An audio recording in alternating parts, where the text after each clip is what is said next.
Hello, it's the next episode, and you will be able to see in a minute that I'm trigger warning, Dremel noise. You can see that I'm using the Dremel to cut back these frets at the end here.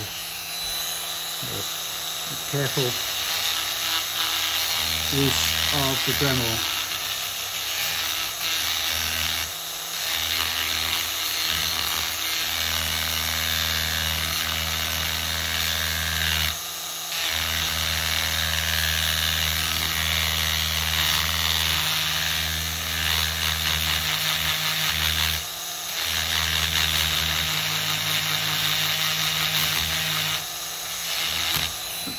See, that's why it's good to have that thing on there. So you can see that I'm getting back to nice and flush here without the worry of having to scrape this, and we'll do the scraping with the rest, with the block. So.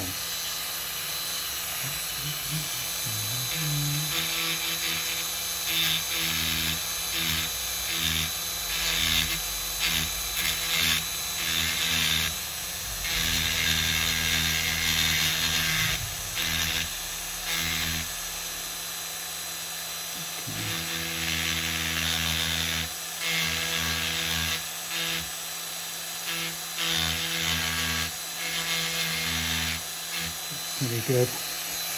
Got most of that down to nothing, and then maybe a bit of filing or sanding with a block just to tidy up these bits here, and obviously we'll round them off with a file as well.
Okay, that's pretty good.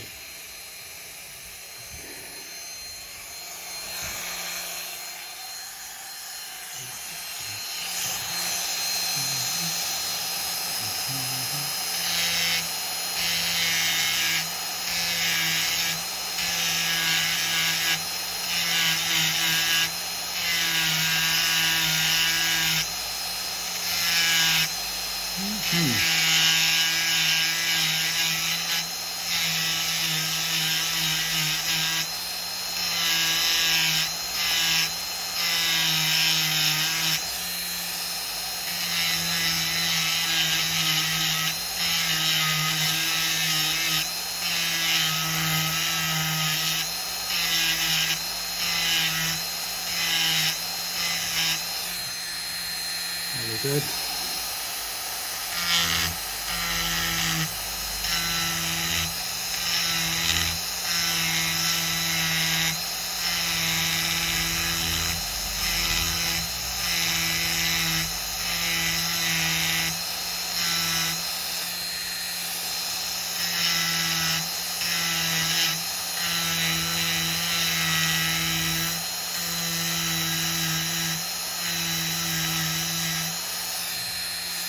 Good.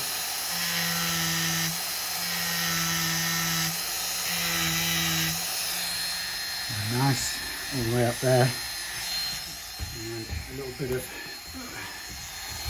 angle on here.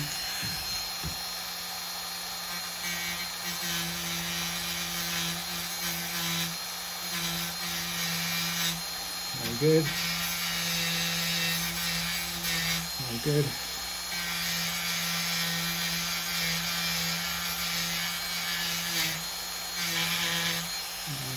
Nearly there.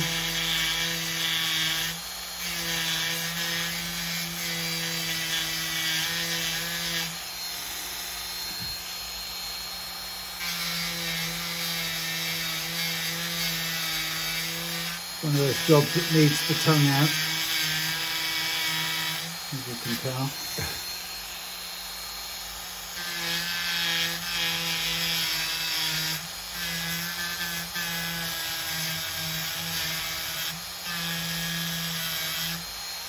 Very good.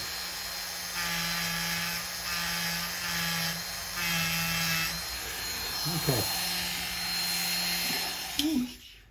So that's the kind of alternative to doing them off guitar.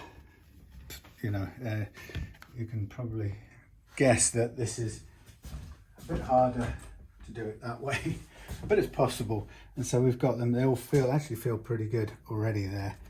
No worries at all. And then the rest of the guitar, I'm going to take this shirt off because it's nice and warm here today. So the rest of this now, we can use the thingamy block, which is this thing here, and we can use it to gently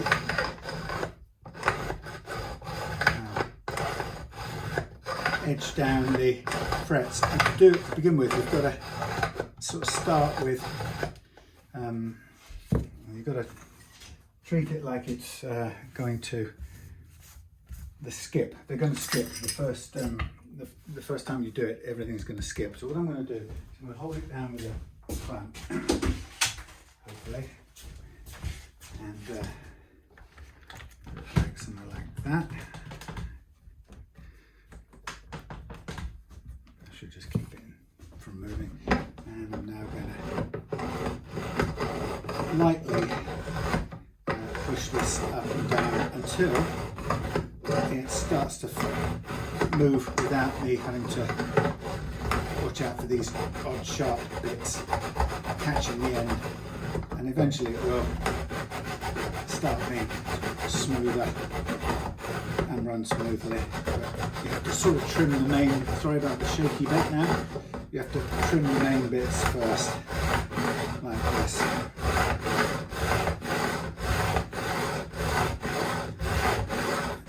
So you can see that as you get further into it, it starts to smooth out a bit.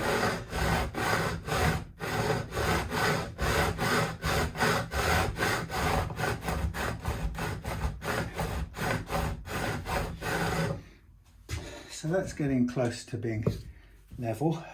So we're sort of aiming to trim the length first, and if this one doesn't go right, then I'm going to do a tiny bit more. In fact, I might just do a tiny bit more on the edge here with this one.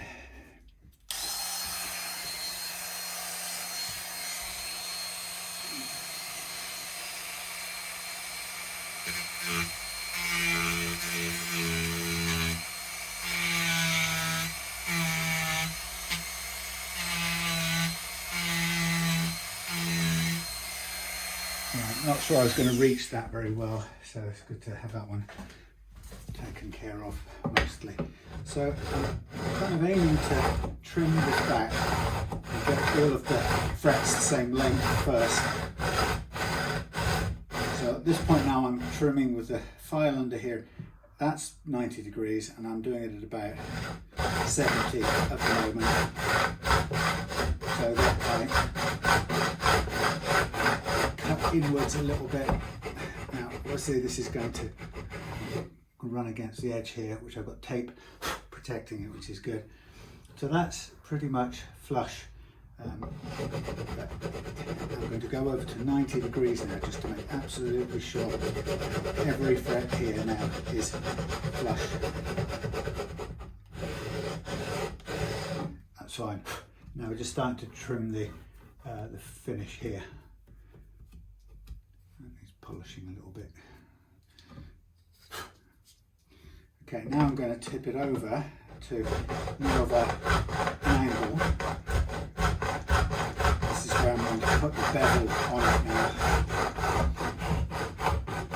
holding the file down so it doesn't run over the top of the frets at any cost. Okay, that's the edge beveling nearly there on that side. So now it's still quite sharp in that with the edge of these frets are by definition sharp, so we're going to take care to what's the word,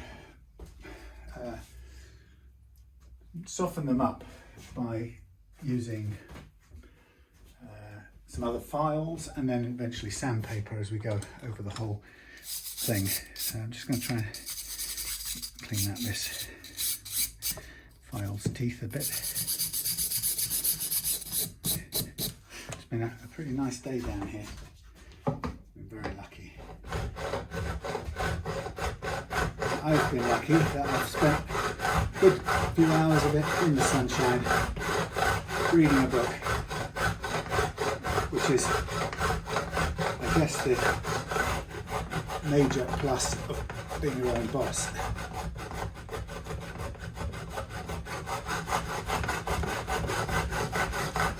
Okay, I think that's good.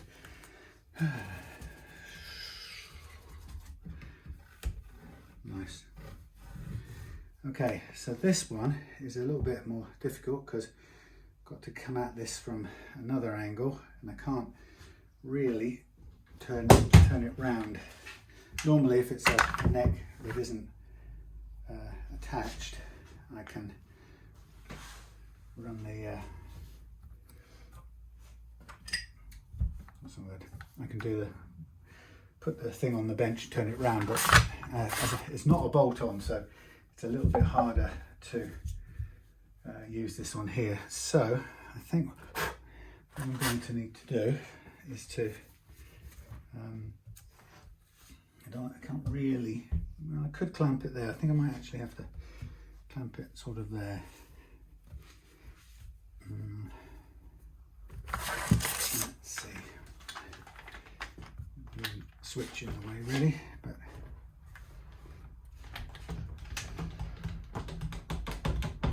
just want it to stay and not move. So you can go over there and see what's going on. Oh yes, not too bad. So again, this is just to start by getting everything roughly the same length. Now remember, I've got a point here where I don't want to go beyond because the risk is of hitting the hitting the thing. So I'm going to put a piece of tape here as my visual guide to say don't go beyond here. That's good, as good as any. So just concentrating right now on getting them all approximately the same length.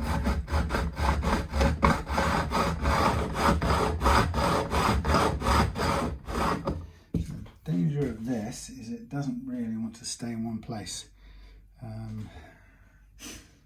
can I hold this in place? I can't very easily. I need to do it with my right hand, so I can be sort of holding it there, I guess. But it's good, if you do this, it's good to press down. So you can do it with two hands, as long as you don't push too hard this way, because the thing is going that way. And we could actually have another clamp there, which would possibly stop it from turning. There you go. Ooh, plastic clamp. That will stop it rotating. So that means I can use one hand pressing downwards as well as the one cutting across. So I'm going to do it about 70, maybe 80%, 80 degrees, sorry. But I'm thinking about the overall fret length at this point in time. So I want to cut it until it's flush with the binding. The ones at the end tend to be a little bit harder to get, so you have to spend some individual time on those.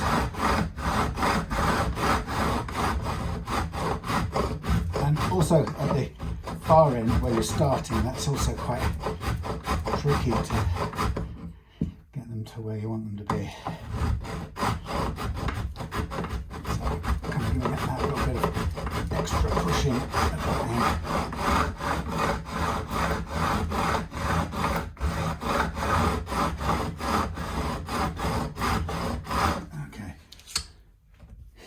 So that's my start point. Oh, it's done that thing again. What's sticking out on here then? Because is there a bit of, maybe a bit of finish that's actually proud. I have to just touch that up because it's scraped. It'll polish out, but it can't be flush. So this must be a little bulge in the finish there, because this is very even all the way down. So anyway, that's the flush end. Now I'm going to put the angle on it now. Run up and down now, and I've got my finger on the neck actually to make sure it's running smooth and staying in place. So this is cutting now a bevel angle of about 30 degrees, whatever it ends up being. Whoops.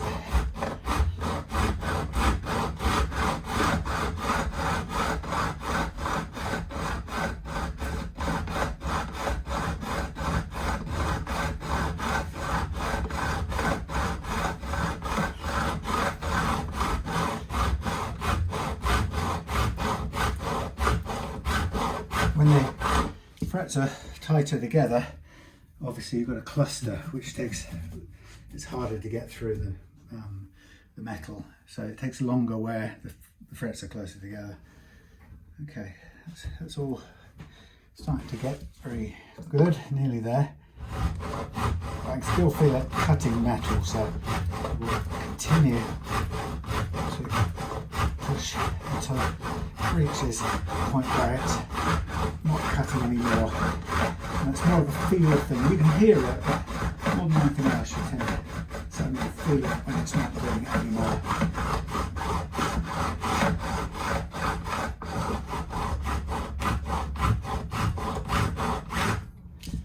There we go.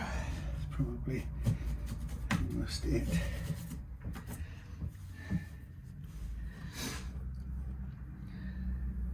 Yeah. Okay, I think that's where we're going to get to. You can see the actual file is cutting. It cuts just over slightly onto where the binding is, so it appears that it's slightly shorter. That's good. It's almost spot on. Maybe a little bit different when we get up here, because obviously these are done by by Dremel. Let's have a quick look. They look and feel pretty good. So while you're at it, now I'm going to do some more filing.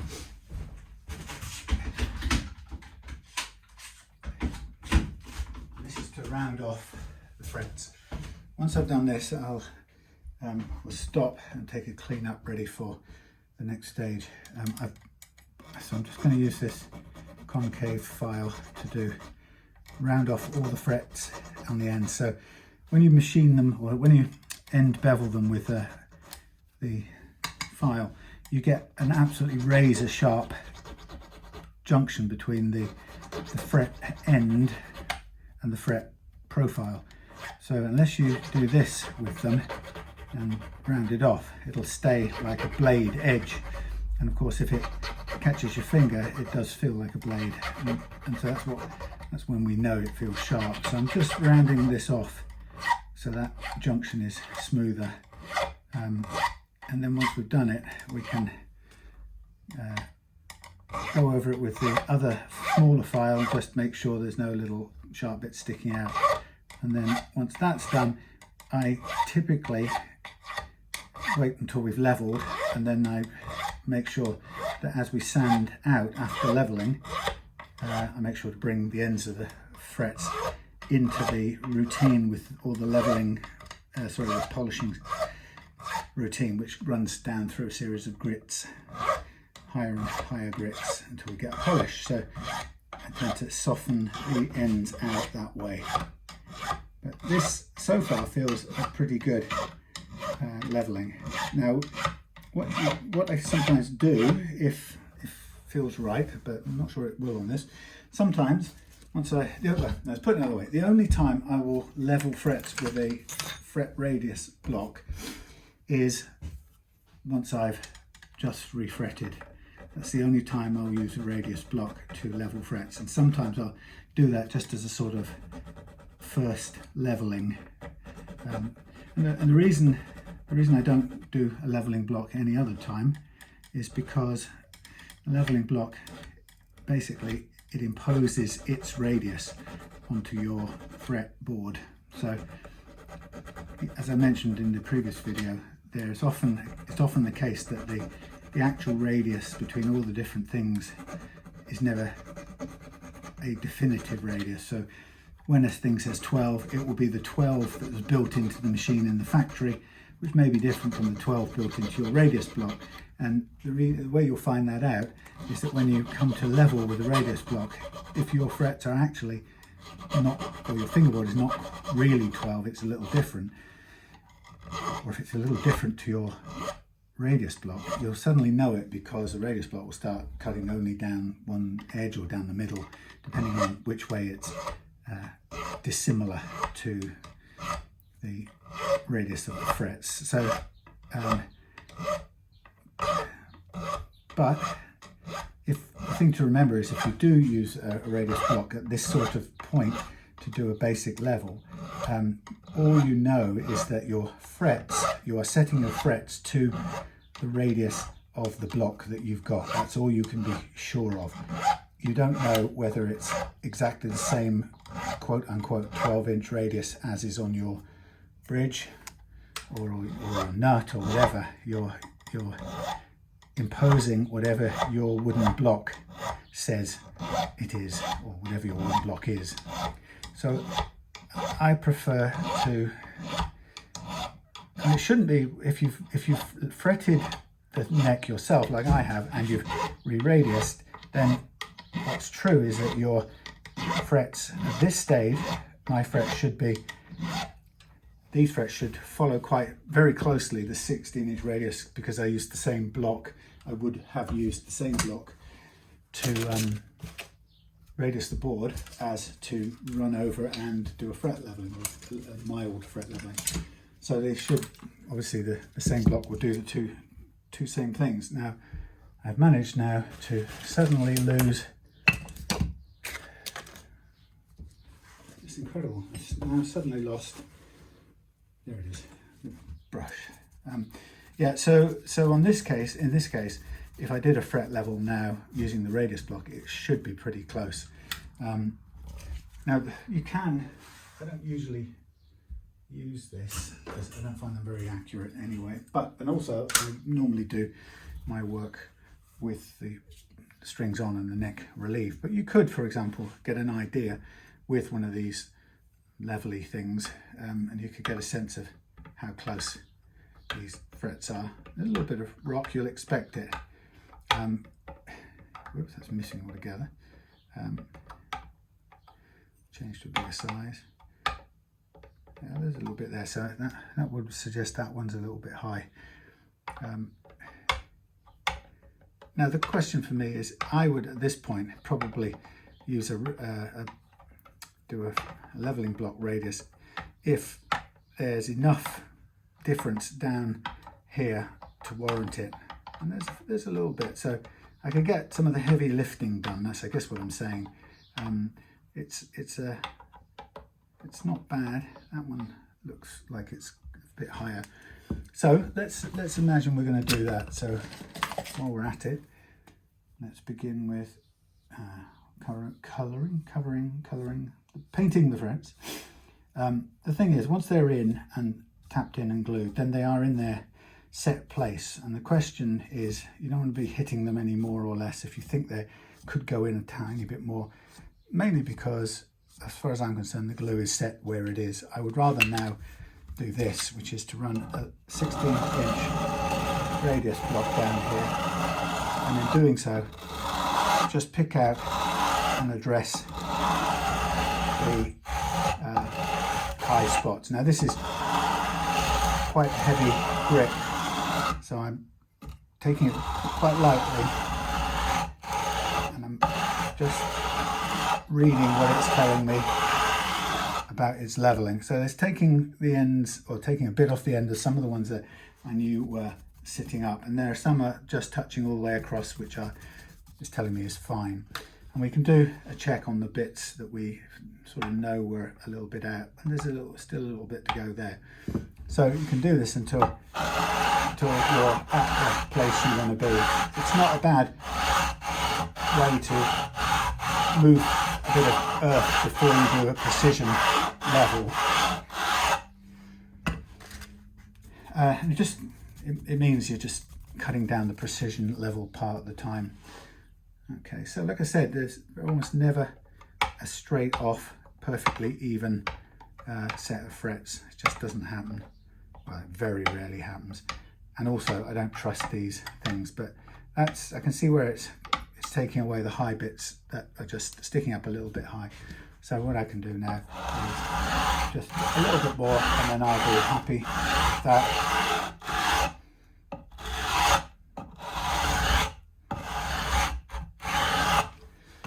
I think that would be fine to leave the rest for precision leveling now at this point. And it's a relatively small amount of material moved. The shortest one seems to be the least reliable one of the lot. Just do a little bit more on this side.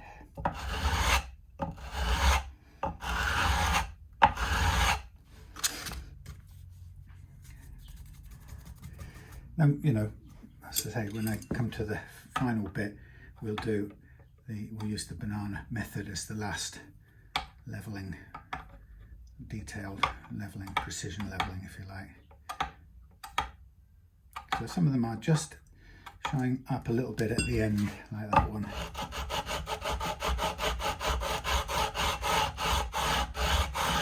And if you just focus on that bit, you can take that bit down. There you go, that's close to where I want to be.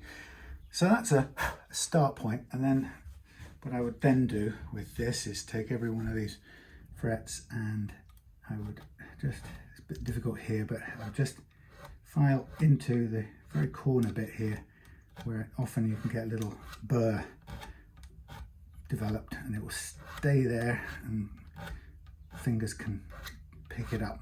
So this little bit of leveling just takes that away.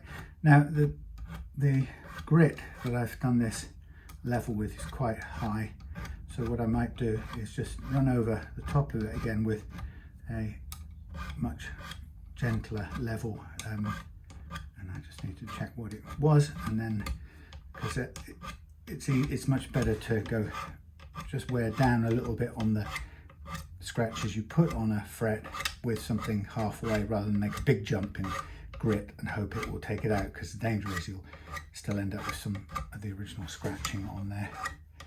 So I'd rather do a couple of passes with some 240 grit, for example, on this block, and then we'll be kind of ready for 400 grit afterwards, and that will really sort of help get it close to where we want to be. And this just makes the precision bit, when we're doing it with the frets under the neck under load, makes that bit much easier, or much less time consuming, I suppose. So I think the thing to remember is, if you're less likely to be finding this unevenness when you're doing an unbound neck, because you've got that ability to clear very positively all the way through the slot using a file, you know, a fret file or slotting file, whatever you call it. Whereas with a binding, you've got to work within what you've got, and that does present difficulties getting some of the gunge out. And also, the whole business of making this overhang fret is not perfect, because even in cutting the tang off to make the overhang, it tend to twist and sometimes raise the crown at that point a little bit, which creates some of the uplift. So little things like that make a bit of a difference. So it's much harder to get a play ready a set of frets on a bound neck than you would on a unbound one. And the other thing, of course, is the unbound one. You can also put that through the press and you can sort of hold it under more consistent pressure for as long as you want to do what you want. So I'm going to do a bit of 400 grit here, and I'm just going to tear it, sorry, bad camera work, I'm going to tear it to the size of the block. And so really all I want to do here is get me a sort of halfway point between the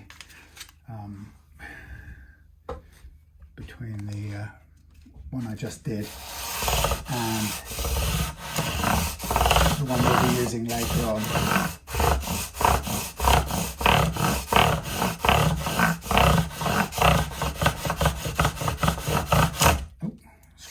Scuffing up the paper, not so good. Okay, so that's it helps get rid of some of the scratching, and by the time we're there now, we've probably got much better.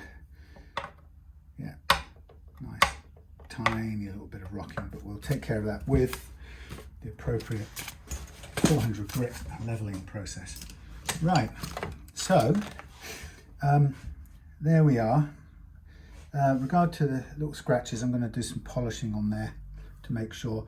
One of the things I like to do, actually, well, I've got the 400 grit to hand, sorry, 240 grit, is at this point now, while this is on here, I like to make a little tube of sandpaper, and what I like to do is kind of go down the end here. Now, yes, by hand this does hit on the binding a little bit, but it's kind of the only way to get a nice smooth finish. Start off a nice smooth end finish to the frets. And then once I've sort of gone down the flat edge, I like to sort of roll over the top a bit to round off the edges a bit more. I think it's hiding from me all the time. So when I look at the edge now, it's a little bit smoother looking than the previous the file. That end-bevelling file is very rough in terms of its effective grit level, so you don't want to be, again, moving straight from that to a 400 grit, which is where we start off in the fret sanding process. So you do want to be somewhere in between. So this is a way of getting in there.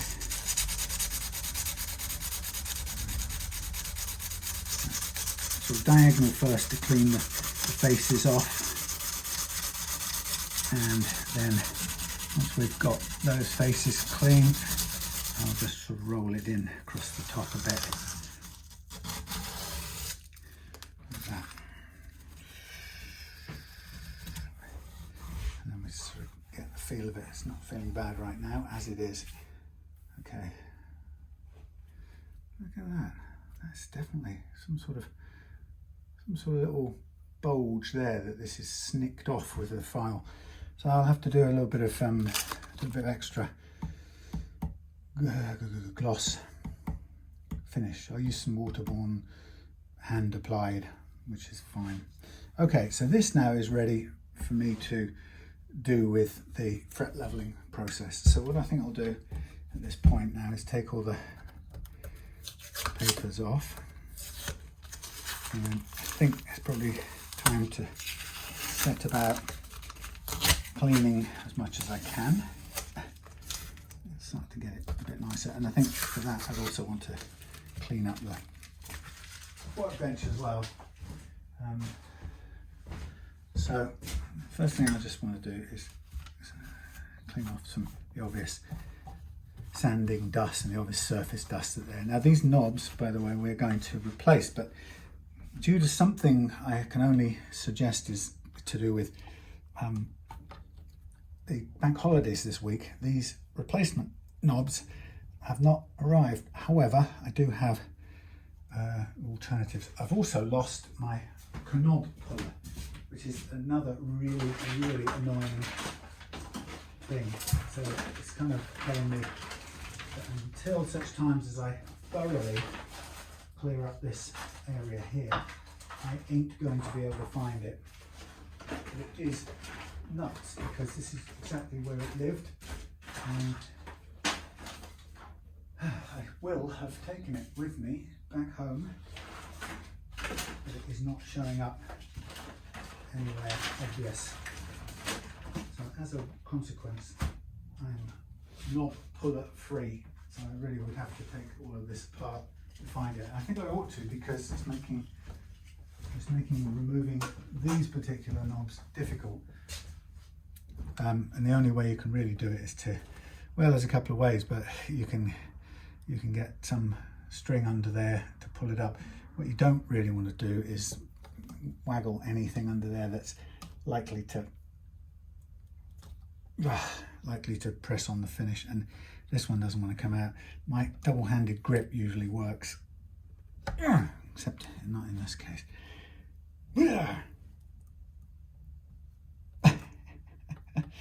This one doesn't want to do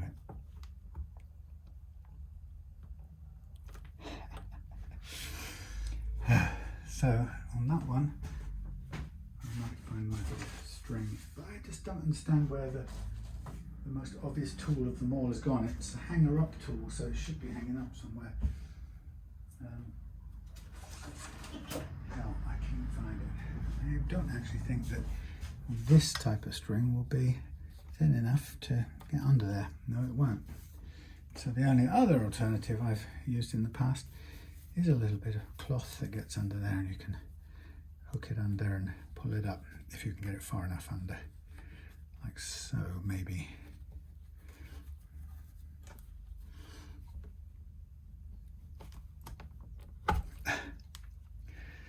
Sort of nearly. That sort of nearly-ness. That's the way to do it.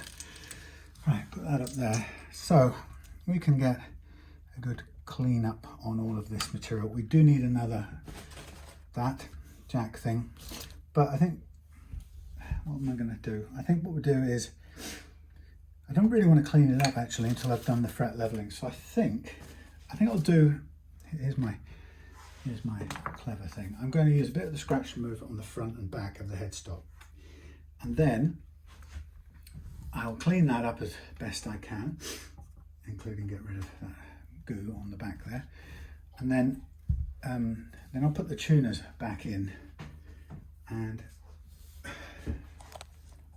once I put the tuners back in, I can then proceed to string it up with some dummy sacrificial strings. I could have kept the original ones actually, but I didn't. So I'll do the headstock cleanup on both sides and the edges.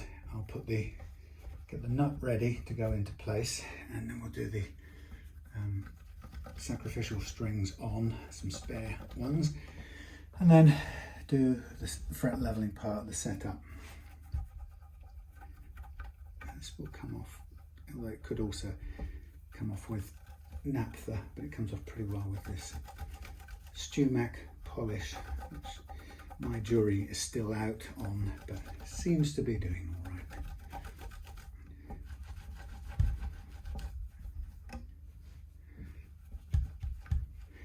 So even though I'll probably end up dusting down the headstock again, if I do this bit now, at least the sort of main gunge is cleaned up, and anything that needs cleaning off in the future will just be dust from working, doing fret leveling, or just the usual dust that ends up landing on a black finished guitar. Okay, so that looks tidy. I'll put the nut on, put the strings on, and then I'll push it out of the way and tidy up the bench at that point. But first of all, we'll get the adjustable nut. Now I know this is a 12-inch radius adjustable nut because that's just how they are.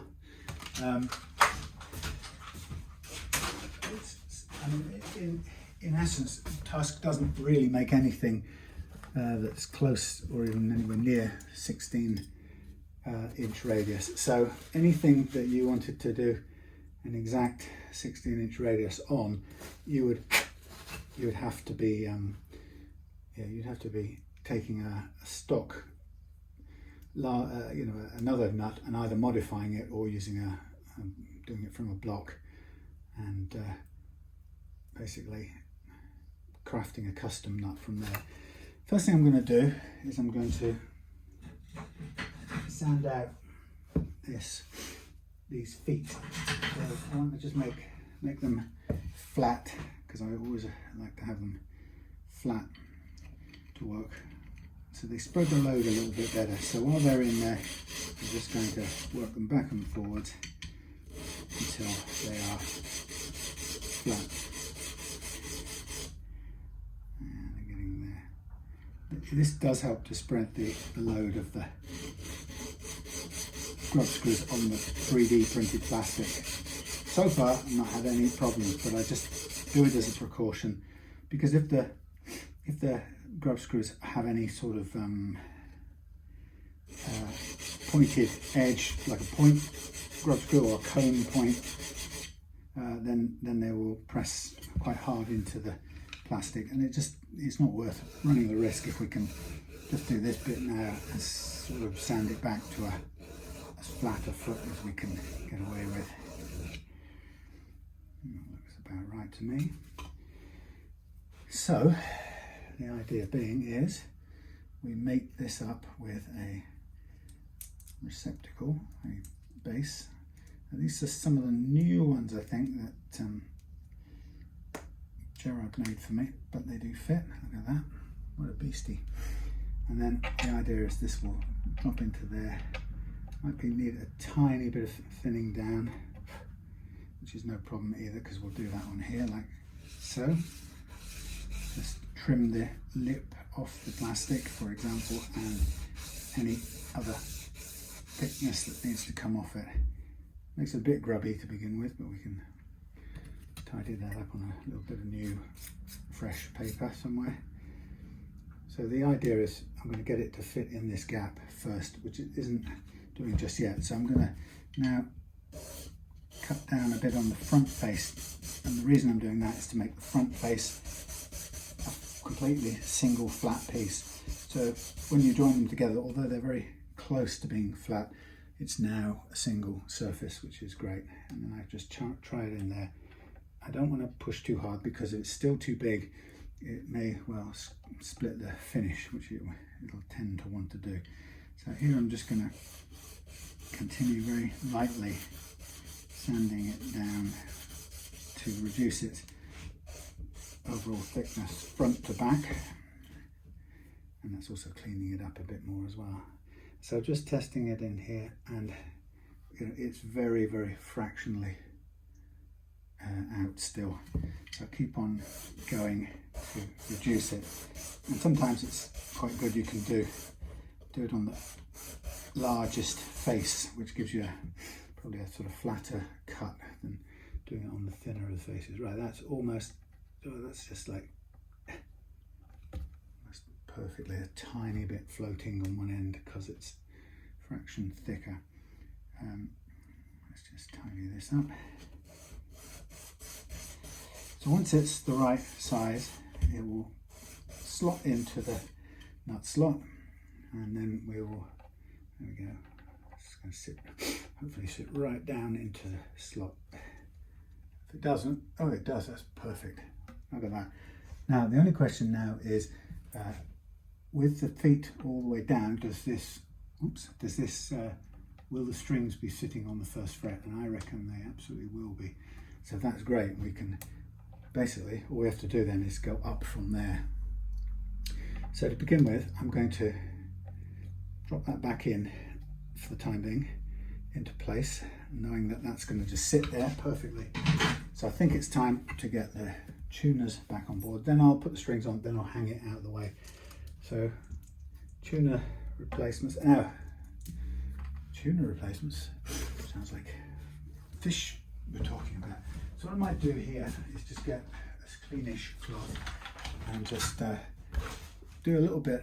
I've used this for the polishing stuff as well, but just try and get any of the old grime, if there is any old grime, off the tuner before we affix it. Why not? Might as well. Then we find our that's it thing and just tighten it up. We'll put the little screws. This this StewMac stuff is not as good a polisher. I have to say, StewMac, sorry, it's not as good a polisher. It needs another material. The normal polisher that I've used before, stuff like your Tuna Shine, even the first #1 out of the 2 pots will give you a brilliant shine. The second one is just like, you know, you can hardly notice the improvement it adds to that, but it's a, you know, it's a really nice touch. This one is struggling to get the kind of shine I would expect. Oh God, it's rubbing stuff into the headstock now. This is annoying. Right, now I'm just trying to tidy this up. This is the final polishing thing, but yeah, I'm not as impressed by the StewMac stuff as the Tuna Shine stuff, I have to say. So I'm doing my very best to get this as shiny as it will be. Even that is, I have to say, so-so. Thanks, StewMac. Bugger. I don't think StewMac would ever produce something that was substandard, but I think they have in this case. I mean, it's from a UK distributor, so I'm kind of, maybe even, I might need to do it again, or I might need to buy some UK-based supplies of this sort of stuff. Yeah, it's a UK-based supplier, so, you know, for all I know, it may even be a case of, I don't know, something that isn't even genuine material. Who knows? There's so much fake junk going around in this world at the moment. You just can't know for sure. But if we assume that it's, what am I doing? If we should assume that it's working all right, if it's genuine, it's not massively impressive. Sorry. Got far better results far more quickly out of other stuff. Okay, so once I put all of these back on, then we can put the bridge on. Now the thing with the bridge, what I'll do is once I come back on, I'll have a cup of tea and do a bit of a clean up. But once I come back on, I will also come back on with the other GL300 because I'm still completely unsure about what we're going to find regarding the radius of the other one, because for some reason there's that mismatch between the 16-inch radius and the 12-inch, which I've never noticed before on a Rally GL, and I've obviously done more than a few of them in my time, which makes me think, did I simply never notice that Rallies were 16-inch radius?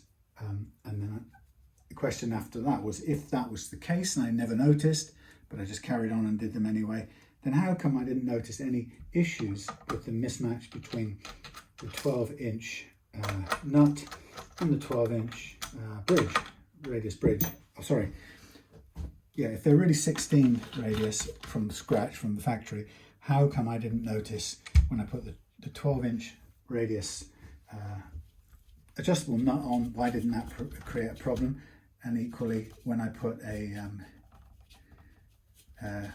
12-inch radius, approximately 12-inch radius replacement roller bridge over the 16-inch radius neck, how come that didn't show up as a problem?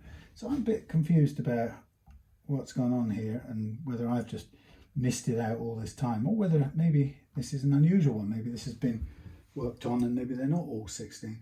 So that will be hopefully partly revealed in a little while when I've had my cup of tea and I've got the other Rally out of the bag, which I've brought here, and we'll put the strings off that and do a test look at it, see what it's going to tell us about the actual radius.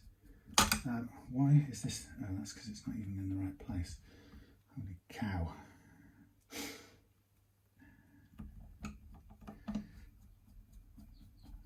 There you go. Okay, so these don't have to be hugely tightly done up, but they've just enough to do up the nut on the other side. Yeah, so we'll perhaps throw some light on that. Having said all of that, if they are all 16-inch radius, then I've many times upgraded them with, if they're 16, if they actually ship as a 16-inch radius neck, then I have upgraded many of them using the 12-inch radius new parts, and they've played absolutely fine. Of course, what it means is if you have a rounder thing over a flatter thing, it means that towards the, what does it mean? It means that you're going to have a higher action somewhere around about your first fret, slightly higher on your D and your G, and when your E's are at the preferred action. But I don't think it's going to be that big of a deal, but we shall see. So, stop bar on here.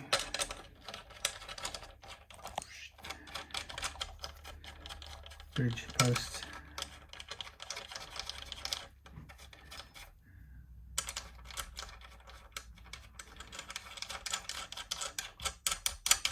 Now these are chrome, so I probably will maybe take a bit of chrome polish to those to clean them up a little bit when the time comes. Okay, so there's my stuff. Let's find some tens. What did I put on the rest of them? Did I put 9s? Let's see what we've got. Chrome 10s. Electric guitar strings 9 to 42. Let's put some 9 to 42s on. Simon Sacrificial Strings, yet again saving the day with some spare strings to do exactly this sacrificial business with. So you can see that with the nut at this end, part of the thing is I've got the 3D printed pieces down to about the right sizes, so that I don't have to do too much work from most standard guitars. But now this is interesting too. What are we saying? This appears to suggest, looking at the notch size, this is really suggesting that it is that way around. So the fatter one is, okay, there seems to be a direction for the saddles on this Rally, which is quite good, and it is with the screws facing forward. Okay, so my first thing is I'm going to place the D string here and wind it on as per normal. Might as well use the standard wind on. Now, the reason I'm doing the D and the G first is just to hold the nut in place so it doesn't ping and go away. Also, what I can see right at the moment is that the action down on the bridge is too low. So the first thing I can do is just dial that up for starters so we get a workable action out of it. Okay, that's starting to be okay. Don't worry about that pickup. I'll go for the G next. Keep it balanced, and then after that we'll do the others. But after the G, when I put this one on, then I'm going to adjust the nut upwards. Come on through here, please. Would you go through the stop bar, please? Okay, so up here, onto here. So you've probably seen from my videos before that my aim using adjustable nuts is, well, first of all, my aim is to definitely use Tusq so that every guitar has the best chance of tuning stability. That's the first thing. I prefer Tusq to any other material. Bone is very traditional and all the rest of it, and it's a nice material for making nuts out of, but in my experience, it grabs, pinches the strings much more than Tusq does. So I'm a fan of Tusq for its fabulous Kevlar, PTFE-esque qualities. So I think that's really worth having. So I use Tusq wherever possible. And the reason I use adjustable, as you can see there, is that I can get my first fret action where I want it, perfectly where I want it, without having to cut down into the slots. So I've become a bit of a addict for making sure that the nuts I use don't have to have the slots cut. Now I'm just going to just mark up these frets one more time here so that we can do the precision leveling on here. Before I put all the strings on and have to move them off to one side. So just getting ready. And then do it this way. Yeah, so I absolutely aim at every possibility to get the perfect first fret action by means of raising the factory slots up to the correct height and not on any other way around. And I find that gives me the smoothest thing possible and therefore the best tuning stability. And you know, one of the things I've built a good reputation for is people, they keep going back and taking the guitars I've set up for them off the peg because they play and stay in tune. So they not only have a nice low action with level frets, but probably the most important thing in the order of priorities when you grow up and you know, when you stop being a teenager, probably the most important priority is a guitar that actually plays and stays in tune. And the funny part of it all is that it took me kind of half of my life to realise that priority order is bizarrely almost entirely back to front from how we had it as kids. You know, we were as kids, we cared mainly about the name. You know, we were obsessed with the brand names because they had cachet and they represented our idols and so on, heroes. So we were all obsessed with the brand names. Secondly, we kind of were totally obsessed with how the thing looked. Then we kind of cared about how it sounded. And then sort of fourth out of five, we cared how it played. And then pretty much last in the order, we cared whether it stayed in tune or not. So you think about that 5 and 6, whether it was decent to play, or whether it stayed in tune, or whether it was easy to play and whether it stayed in tune. If you remember, the fact that there were such low priorities is evidenced by the fact that we, as kids, that's pretty much the horror we lived through the whole time, was with guitars that they weren't playable the way we would have liked them to be playable. They were, you know, finger slicers and mile high actions and terrible this and go out of tune every 5 seconds that.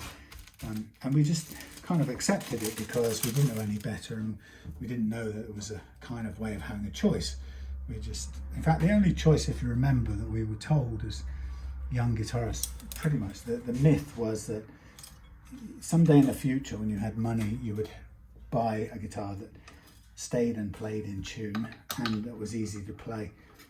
But we all sort of remember one kid at school who by chance had a guitar that bucked all of that and totally bemused us because we couldn't figure out how it was so good. And the guitar in my memory that I refer to like that was one owned by a friend of mine from school, a friend of mine's brother, singer in the band I was in, band used very lightly. His name was Dennis, and Dennis's brother, John, had played in a band and he could really play, and we were just fumbling, you know, and being sort of noisy punks by comparison. But John and his band were shit hot compared to us, and they were great to listen to, and they were our sort of sixth form band that they were the soundtrack of our school days when we discovered partying and drinking. Anyhow, the thing about the story is that John had I remember John, first of all he could play, and we were jealous of that. he could do these fast solo things that we just didn't know how the hell that happened. I never have done since. But anyway, John could do that stuff, so he was technically superb compared to any of us. And the other thing about it is that his guitar wasn't a brand that we really knew. It was an Antoria, and I think it was probably plywood, more than likely. But it had a bolt-on neck, if I recall correctly. And the thing that really stood out about it was the action was blindingly low, and we'd sort of make a point of, oh, can I have a look at your guitar, John? And we'd get our hands on it at the end of his gig, and we'd sort of marvel at it and go, how the hell have you got this so low? And he didn't really know, because I think he was lucky in the sense he had inherited it that way. Anyway, but it was the guitar of all guitars that we sort of drawled after in terms of playing actions. But it was the exception that proved the rule, which is not a very sensible saying, but it's the exception that disproved the rule. And it wasn't the big expensive Gibson, it was an Antoria, and it was a fairly cheapish one, and yet somehow it was the best guitar, bar none, of any of the kids in our school groups or whatever. So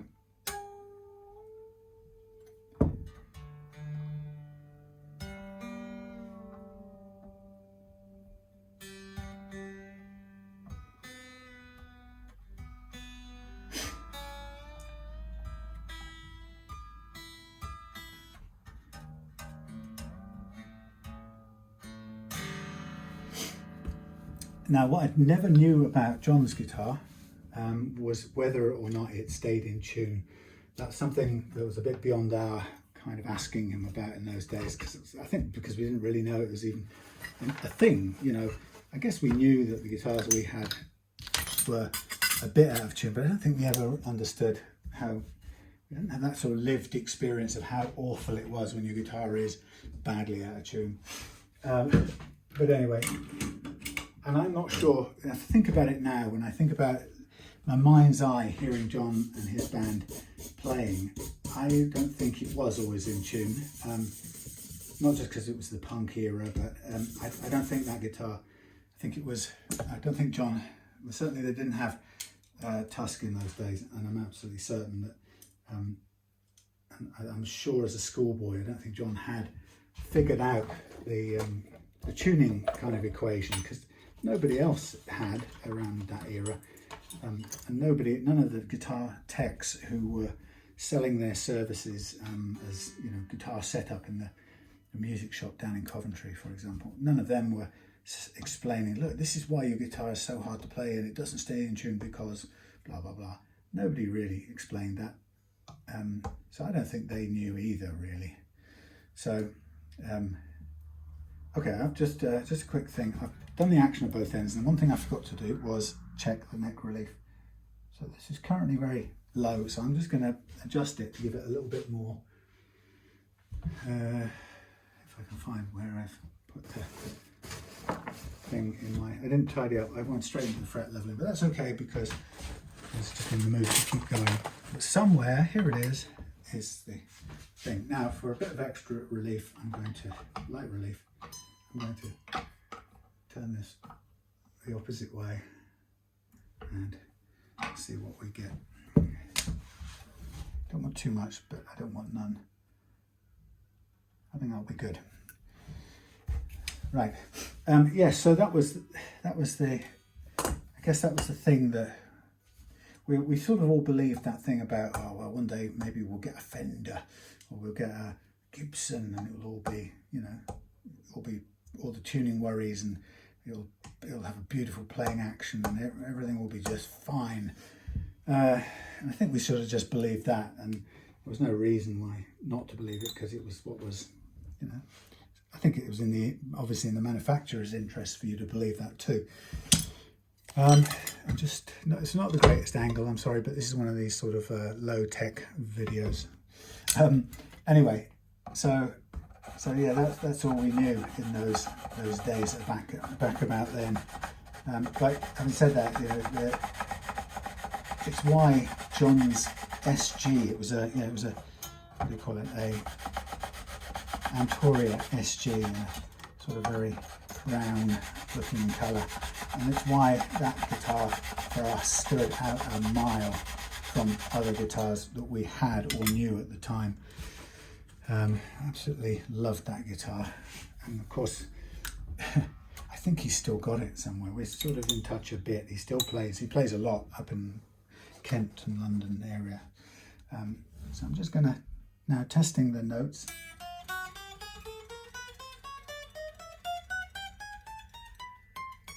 Lovely. So you can see that doing most of that leveling work up front makes this a lot easier to do. So I'm really only doing the smallest amount of leveling now, just to make sure everything plays well. And what I'm going to be concerned about is that we get not only all the notes play, but all the bends that we need will also play. That's the other important thing. So that's why I'm doing this leveling.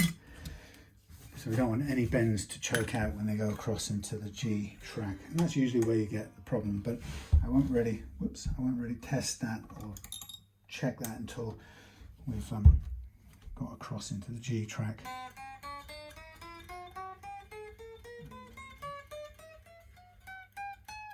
Hurrah! Now I'm going to do the G track now. This is the sort of sensitive one, and the reason the G track is sensitive in this process is because when you bend a note like this, as you can see, it bends uphill into the what I call the G track, the track where the G sits. And if there are uneven frets on the G track or in the section of the guitar I call the G track, then they have the potential of getting in the way and choking out the bend you're trying to do. And that can be to do with, you know, just the fact that there might be uneven frets, but the G, the E, high E bends are always susceptible to choking out in the G track because of the geometry of the radius on the neck. So it's a hill, and at this point you're bending the E up the hill, and the fact that it's going uphill isn't a problem in itself, but its anchor point is further back down the hill if you think of it as a cross section, and because it's further back down the hill, that's what takes away the clearance you need. So if you're doing a guitar, which I'll be doing in a few weeks time, like a Thomas Blug, a V6 vintage, which has a 7.25 radius.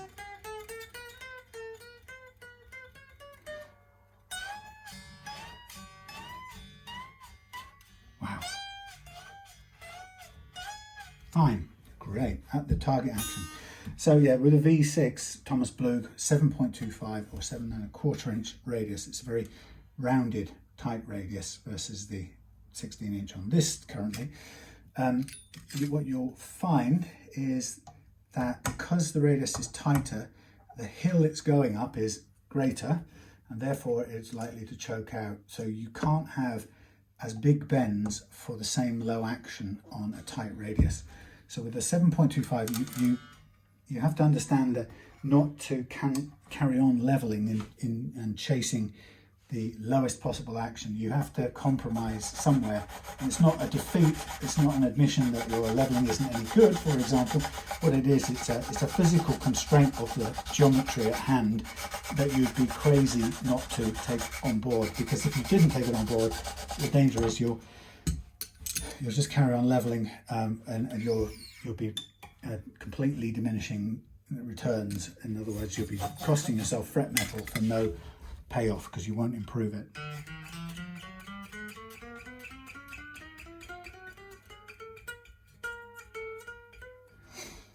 So that would be a silly thing to do. So you have to understand that about the tighter the radius.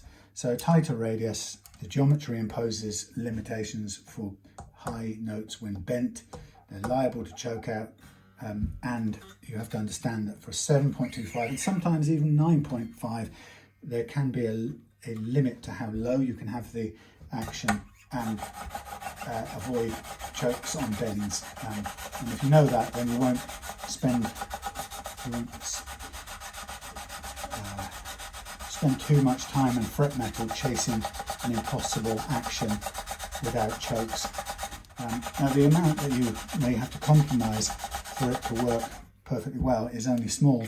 It may be the tiniest uplift in action, or it may even be the tiniest additional bit of neck relief required, but you have to understand that that's how you get it.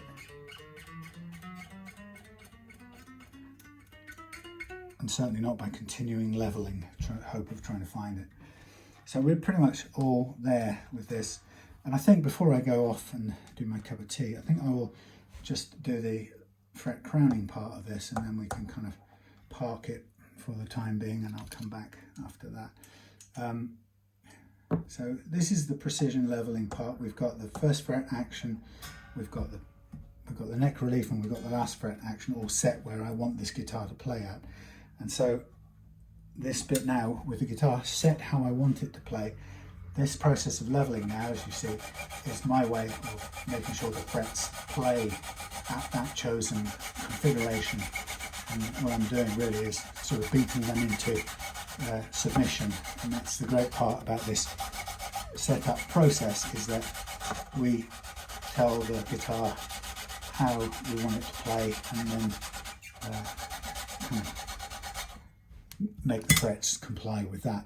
And of course the difference between that and how it was when we grew up is when we grew up, the condition of the frets, the state of the guitar, etc., all of those dictated to us the how we had to have the guitar.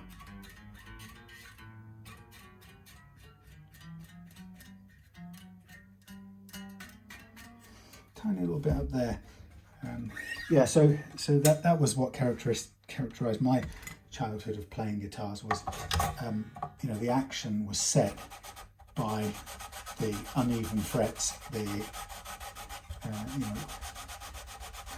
know, usually the uneven frets, and the condition of the neck. So most of us will remember getting the guitar, and then we set we set the action as low as it could go, and usually that's not very low, and then suddenly it starts buzzing, and then we back off, and that's how we have to live with it. And so this reloved process here, even though it's out of tune, this is about making it do what we want.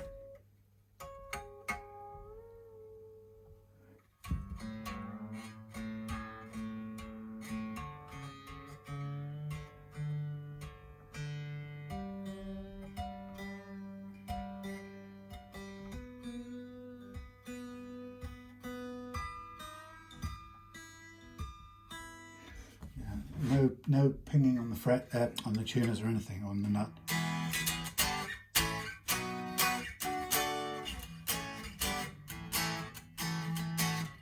Yeah, very flat, very low. Okay, so that's me done in the precision leveling part of things. Everything after this now really is clean up, tidy up. I think I'll touch up some of those little spots of finish. That was a surprise. That there must have been a little bit of proud finish, because normally that never happens, but that's the way it goes. Things are always a little bit different. And then mainly cleaning and putting a bit of sparkle on this. And I'm sort of tempted to strip everything off this guitar and buff it. Sort of I say it's tempting, but that means pulling all the electrics out, which, and the pickups and stuff, and you might think, would you bother to do all of that? Well, if I did, it means I could get the whole guitar to the buffing wheel, and that would sort of add a little je ne sais quoi to the whole process. Right, so the final go now with the marker pen is for the fret crowning, and this is the last part before the fret sanding. Now we have level frets that are compliant with the action that we want, which is a fairly flat neck and a very low playing action, about 1.5 just under on the low E and 1.2 on the high E. So that's really good. That's my typical target that I would aim for. And so what I want to do now is to re-profile these frets. So we know they're all level, but what we don't know is whether or not, I'm going to do something because I got caught out the other day on Simon's guitar, which really It was annoying. I'm going to go back and put a little bit of tape here in case I slip. I hate doing that. I did on Simon's guitar and it went clank onto there. Anyway, so we've got frets all level, but some of them have had to be slightly flatter to get there. So this process now uses this concave file to work the top of the fret, and it basically rounds off the flat section and returns the shape to a more arch form shape. And that means the way you do it is you make sure you do it and leave a tiny strip of marker pen still on there. And if you do it that way and leave the marker pen on top, you know you've reshaped it, but you also know that you haven't taken the height down overall because you haven't touched it at the very top of the fret. So that's what I'm doing now. So take it along each one of these and just round off the flat spots and then move on. And so the first sort of run by tells me where the flatter parts of the fret are and where I have to put a little bit more effort into it. You know, and some on any neck, some will require more than others. There's one here that was pretty flat, pretty high on the end, so I've had to take that one down a fair bit. But as long as you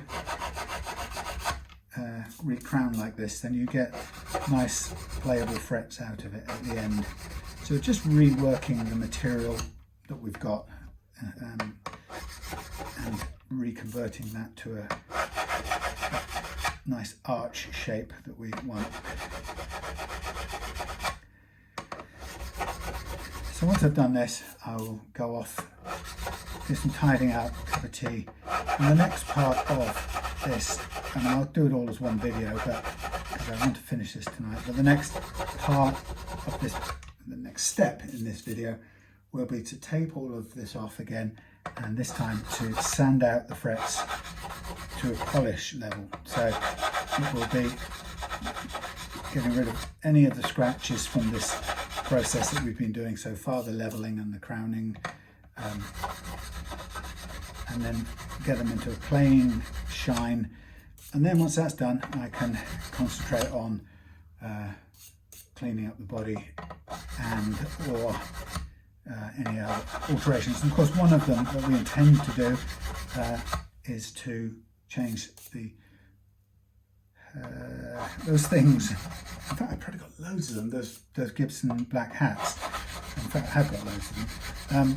So we could put those on. So we changed the knobs, and we've got the roller bridges coming from, they are from Northwest Guitars, and it's something to do with this heavily Eastery bank holiday week has messed everything up. So it's about a week since I ordered them, which is unusual for Northwest Guitars. So I'm not freaking out because I don't need to get these two guitars to David until next weekend, but it's unusual for Northwest to be delayed. So I'm assuming it's a whole thing to do with the bank holidays. That's my assumption. Anyway, so we're just cleaning these up, rounding them off. Yeah, so then, so I think what I'll do for the time being, obviously I'll replace this. We'll just work with the existing bridge. If I decide that the difference in radius between this actual board and the replacement bridges is too great, then I may choose to end up with the original bridges anyway. But that would be a bit odd because I've changed them on the other rallies and it seemed absolutely fine. And I know David loves how they play, so it'd be a bit weird to not upgrade these as well. If the assumption is that all the other rallies are 16-inch radius and I've put 12-inch radius bridges on them, who knows? Anyhow, so there we have the that done, whatever it's called, re-crowning. Get rid of some of that dust as well. Get rid of my little protector strip. Okay, time for a break, clean up, come back when it's time to do some cleanup. As far as this work, I might see how well it just polishes out on its own. These have got a lot of thick finish on them, so I'll have a look with the scratch mover, and that will give me as a sort of start point, that will give me a fairly good indicator of whether I can you know, achieve the thing with that. If it doesn't come out to my satisfaction, then I will go for a little bit of touch up, hand painted finish. But as you can see straight away, it certainly picks it up. Now I'm going from whatever the file scratch is of, you know, 80 grit or even harder, so it could ease this process along with a little bit of sanding back first, but I've just gone straight on with the scratch remover, which is of course far too big a scratch to remove. So that might do with a little bit of additional sanding back and then a polish out. Or we can paint some, rub some hand rubbed stuff on there. Out of the way, thank you. Right, okay, time to stop for a minute. Get on and make a cup of tea. All right, to keep this fairly short, a couple of things to report on. This is going to take a bit longer than I had expected. The reason why is we needed to check and possibly replace a switch, which was bent. So that's worth doing. The other thing is that I figured that while we were taking a switch out to replace it, then we're not too many miles away from taking everything out and replacing it. So it's not actually that big a deal to strip down the whole thing, because there isn't that much going on in there. And so I figured if we just screwdriver noise,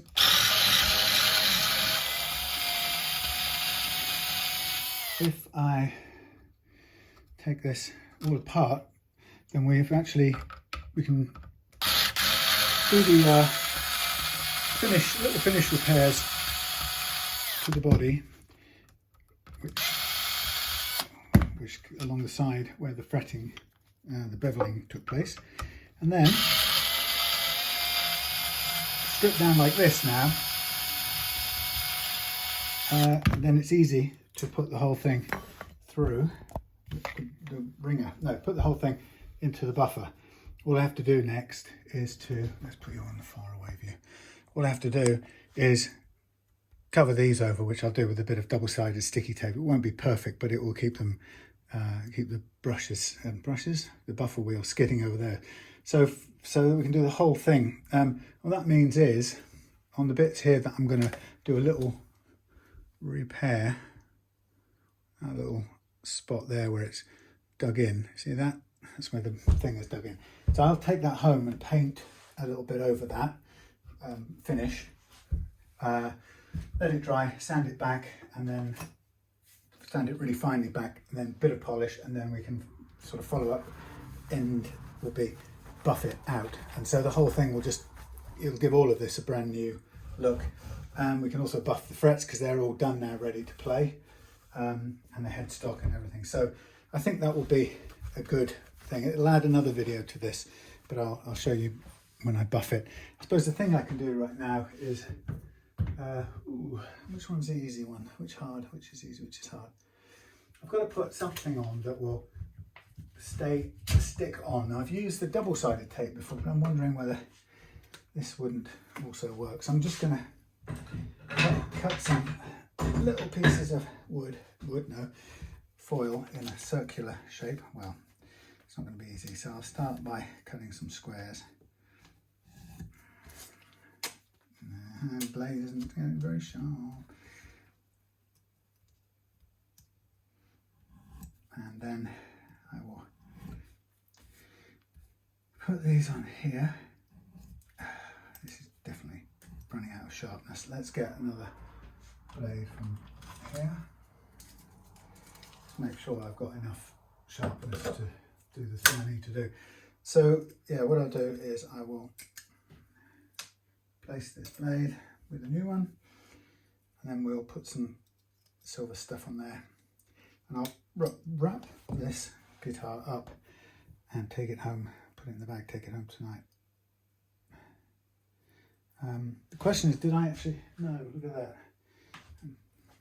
Somehow I took back home the bag this came in. That's right, because, guess why? Because I thought I took home the Firebird in it. So what I'm just doing here is I'm now just going to sort of try and go around and trim this. It's a bit difficult. I obviously don't want to miss and touch the finish because that defeats the whole object. So while I was at it, I have to tell you that I checked the Tobacco Sunburst Rally. That's the other one I've got here that's hanging up at the moment, just off to the side. And I checked that, and lo and behold, that turned out to be 16-inch radius. So in all of these years, it appears that I have completely forgotten to notice that the Rally is a 16-inch radius guitar, which is quite amusing. That after all of that, falling in love with the type, not noticing that, but there we go. And it didn't seem to have played any better or worse for the upgrades I made on it, although, you know, technically to my technical eyeballs, that it feels like a terrible thing to know that I'm putting 12-inch radius bridge over a 16-inch radius fingerboard arrangement. Anyway, that is the way it is. I shall have to live with myself and try and forgive myself in the long run. I'm going to look at how this one feels when it's all done. Just then, it was playing, obviously it was with the original bridge, but the feel of it with the Tusq adjustable nut was fine. So I think it could well be that once you're at that sort of level of radius difference, it's quite insignificant. So the only reason, by the way, I'm covering these over is because the buffer would strip off the chrome off these fittings here, which I don't particularly want to do. Not that they're very visible anyway, but it's better to try and protect it a little bit. In some situations you don't have any choice. For example, in the Firebird that I just did for Andrew, in the process of doing the finishing, those post tops got sanded back a bit, but that was how it had to be in that order of events, I'm afraid. But it sort of added to the steampunk look that people seem to like anyway.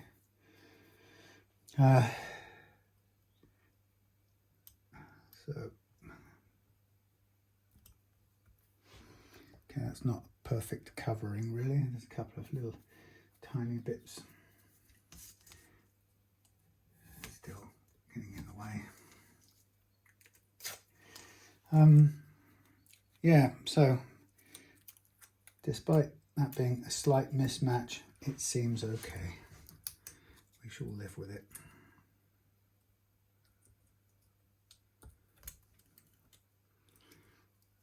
So yeah, we'll carry on one more day on this.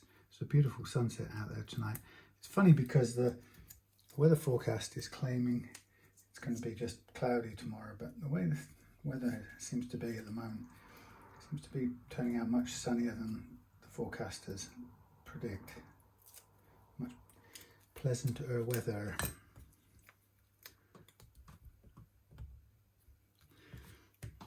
I'm just trying to give this something to grip onto here.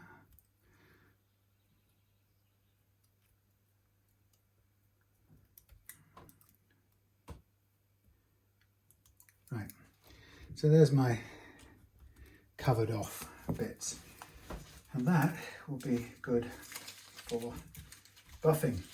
So I think, like I say, I'll put this in the bag. You should see the sunset. Let me show you. It is beautiful. Oh, I get an earlier night back in tonight then. Wow. I've seen a few of these last year too, but let's look at that one. Gorgeous, eh? As the sun goes down.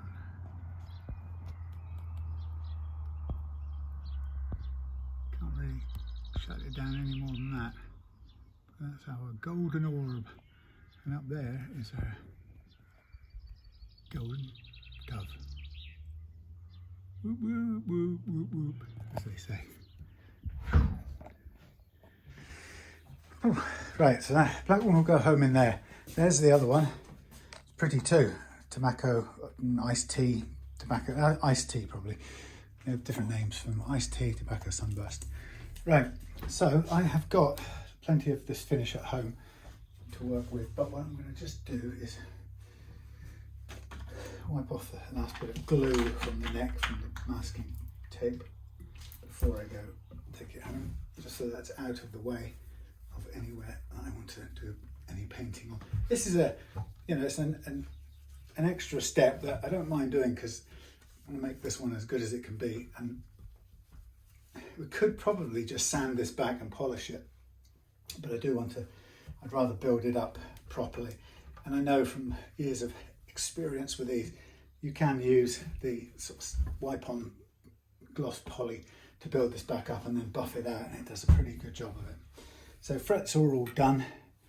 The hardware, just give you a quick tour of it if you have a look inside. Hardware is nothing spectacular, you know, it's good quality Korean stuff. There's our nut ready to go back in. Jinho type, or Jinho tuners, good quality. Mini pots here, nothing special. Quick connectors to the pickups, which is handy.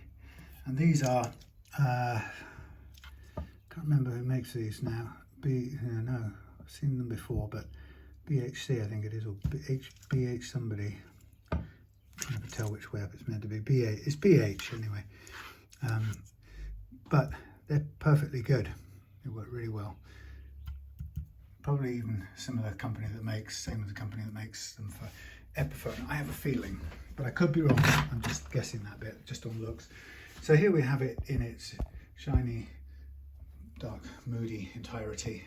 And, you know, everything there I can polish out now with the buffer, including the frets, and then we'll clean the fingerboard to get rid of any buffing compound. And then after that, it's reassemble and off it goes.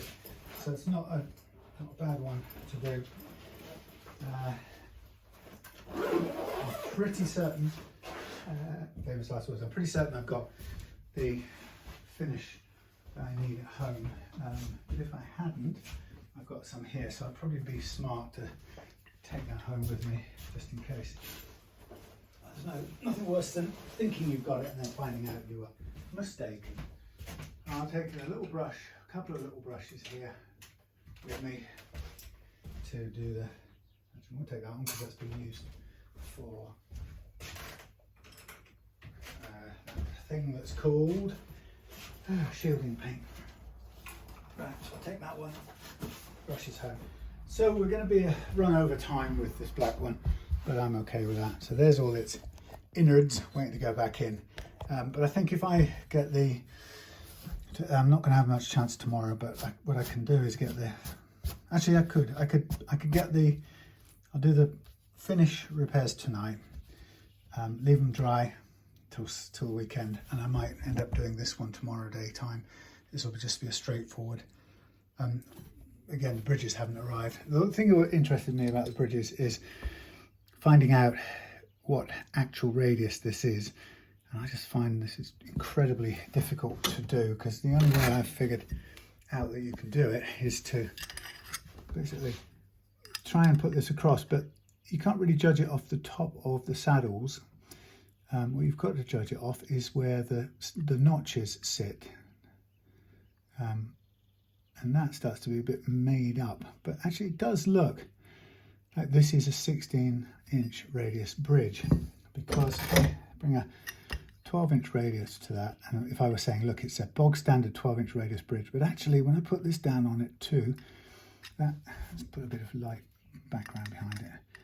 When I put those two down together, you could be forgiven for saying that's nigh on nearly the same thing. But, you know, if you go to the base of the notches, that's the hard bit. I wouldn't be able to tell.